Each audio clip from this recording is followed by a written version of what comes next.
Yan guys, ito nga pala si Tirsa and pinakot siya guys. Tapos umalas siya. Tapos sagot ko. Ayun.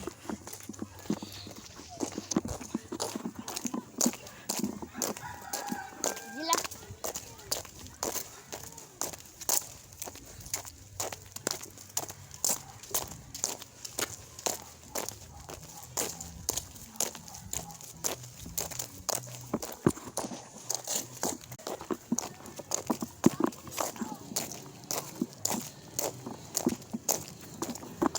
Ayun nga guys, wala na si Trisha and ito na naman yung kasama ko lagi na lang.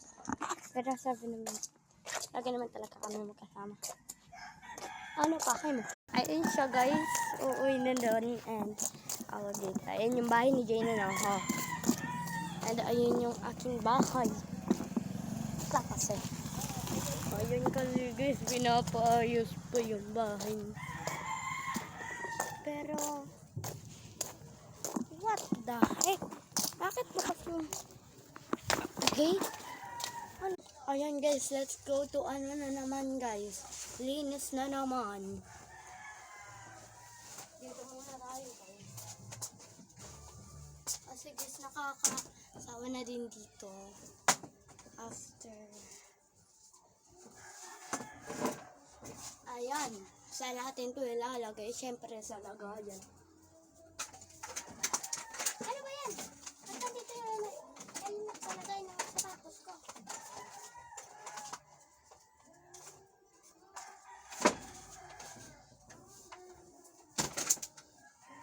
Ito lang guys And done guys. Alright. Sobrang init nga ngayon guys. Kaya let's go to ano na guys. Hoy! Ayun guys, yung lilimpyahin natin. Ayun guys, yan lang. And ito lang, hugas lang ako. And bablog ako after magtapos nito. Ayun, kakauwi ko lang. 7 ako nakauwi. Ayun pa ako. And let's go to, ano na guys? Be, ikita ko sarili ko doon. Oh, imot eh.